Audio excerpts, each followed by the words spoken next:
ចូលមកដល់ភ្លាមថ្ងៃទី1នៃការសម្ភាសរបស់នាងខ្ញុំគឺនាងខ្ញុំមានអារម្មណ៍ fresh មែនទែនពេលដែលខ្ញុំឃើញទីកន្លែងនៅទីនេះស្អាត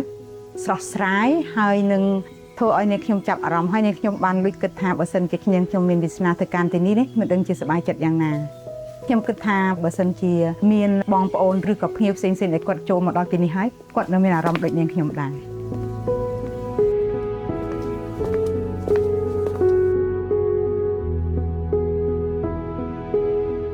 ចាសម្រាប់នាងខ្ញុំជា account manager ម្នាក់ដែលខ្ញុំបានឆ្លងកាត់មកប៉ុន្មានឆ្នាំនេះ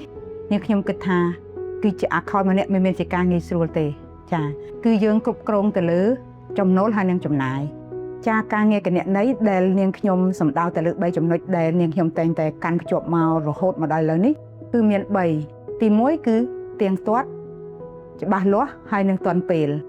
ចាទៀងទាត់ទី1ទៀងទាត់គឺយើងត្រូវផុសឯកសារឆែកឯកសាររបស់យើងទៅក្នុង system ឬទៅក្នុង Excel អីឬក៏អ្វីក៏ដោយឲ្យយើងធ្វើយ៉ាងម៉េចឲ្យបានទៀងទាត់ទាន់ពេលជារៀងរាល់ថ្ងៃទាន់ពេលគឺបានន័យថាជារៀងរាល់ចុងខែឬក៏ពេលដែលយើង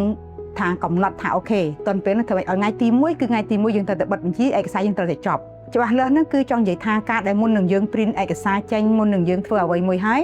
តើឯកសារទាំងអស់នោះត្រឹមត្រូវអស់ហើយឬនៅទើបបានយើងដឹងថាអូខេខ្លួនឯងច្បាស់លាស់ហើយយើងនឹង print ឯកសារទាំងអស់នោះចេញដើម្បីទុកជារបាយការណ៍ប្រចាំខែចាសម្រាប់នាងខ្ញុំការងារគណនេយ្យនេះគឺជាការងារមួយដែលស្មុគស្មាញបំផុតប៉ុន្តែការដែលយើងធ្វើឲ្យយើងលំបាកនឹងហើយការដែលយើងធ្វើឲ្យយើងត្រឹមត្រូវធ្វើឲ្យយើងស្មោះត្រង់ធ្វើឲ្យយើងឆែកធ្វើឲ្យយើងដឹងពី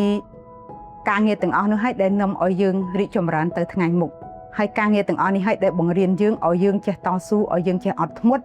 ឲ្យយើងមានភាពស្មោះត្រង់ឲ្យយើងចេះស្រឡាញ់ការងារវានាំឲ្យយើងទៅថ្ងៃអនាគតមានការរីកចម្រើន